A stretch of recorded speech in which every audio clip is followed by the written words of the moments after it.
Subtle আর্টের আজকের পর্বে আমরা দেখব ইজিবিতে রেজিস্ট্রেশন এর জন্য কি কি ডকুমেন্টস প্রয়োজন।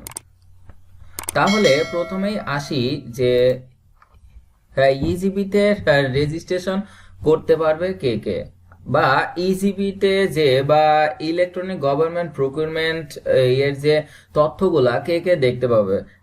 প্রথম কথা, সেটা দেখতে পাবে যে কোনো পাবলিক বা জনগণ। প্রত্যেকটা জনগণই www.eprocure.gov.bd এই ওয়েবসাইট থেকে ইজিবির যাবতীয় তথ্য ইনফরমেশন দেখতে পারবে। ইজিবিতে কোনো রেজিস্টার্ড বা নন রেজিস্টার্ড ইউজারও ইজিবি সিস্টেমে অ্যাক্সেস করতে পারবে। ইজিবিতে রেজিস্ট্রেশনের পূর্ব শর্তটা কি? ইজিবিতে রেজিস্ট্রেশনের জন্য অবশ্যই আপনার একটা বৈধ বা ভ্যালিড ইমেইল আইডি থাকতে হবে। ইজিবিতে রেজিস্ট্রেশনের প্রয়োজনীয় ডকুমেন্টসগুলার স্ক্যান কপি থাকতে হবে এবং সিপিটিইউ কর্তৃক পরীক্ষিত যে ওয়েব ব্রাউজারগুলান আছে, যেমন internet explorer 8x, internet explorer 9x, Firefox, Google Chrome, এমনকি বর্তমানে ইজিবিটা মোবাইল ফোন দ্বারাও পরিচালনা করা যায়।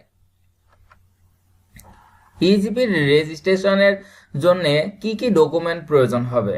যদি আপনি ব্যক্তিভিত্তিক বা ইন্ডিভিজুয়াল কনসালটেন্ট বা টেন্ডারার হিসেবে যদি ইজিবিতে রেজিস্ট্রেশন করতে চান, তাহলে আপনার ন্যাশনাল আইডি বা আপনার পাসপোর্টের দ্বিতীয় পেজের ফটোকপি লাগবে। ইজিবি রেজিস্ট্রেশন ফি এর পেমেন্ট স্লিপ লাগবে এবং একটা পাসপোর্ট সাইজের ছবি লাগবে। অবশ্যই ছবিটা রঙিন হতে হবে। ইজিবিতে রেজিস্ট্রেশনের ফি কেমন?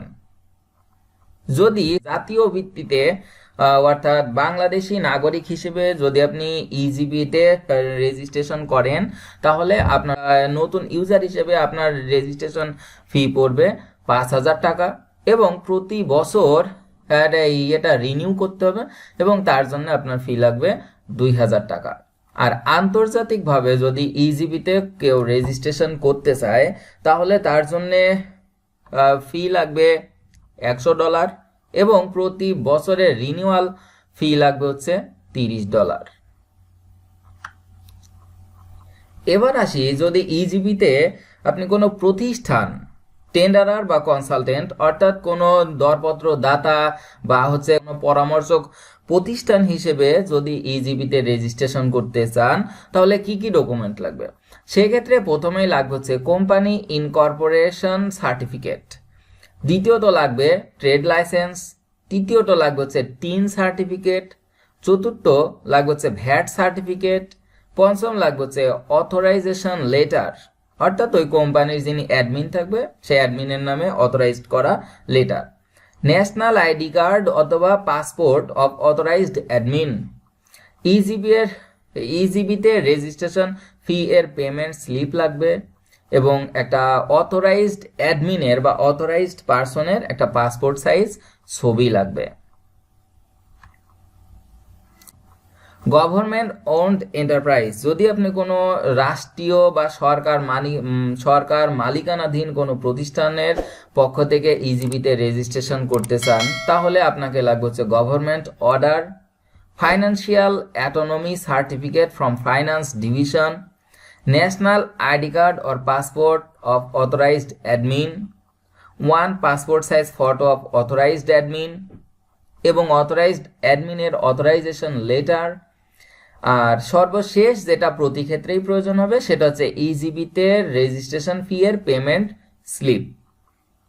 তাহলে এই সকল ডকুমেন্ট থাকলেই বা এই ক্রাইটেরিয়া ফুলফিল করলে ইজিবি রেজিস্টার্ড কোনো ব্যাংক থেকে ডিরেক্টর অফ সিপিটিইউ এই বরাবরে যদি নির্ধারিত পেমেন্টটা পরিশোধ করেন, সেই ক্ষেত্রে আপনারা যে কেউই ইজিবিতে রেজিস্ট্রেশন করতে পারবেন। তাহলে ইজিবিতে রেজিস্ট্রেশনে কি কি ডকুমেন্ট লাগবে আশা করি বুঝতে পারছেন। সাবটেল আর্ট চ্যানেলটি সাবস্ক্রাইব করে সঙ্গে থাকবেন। সবাইকে ধন্যবাদ।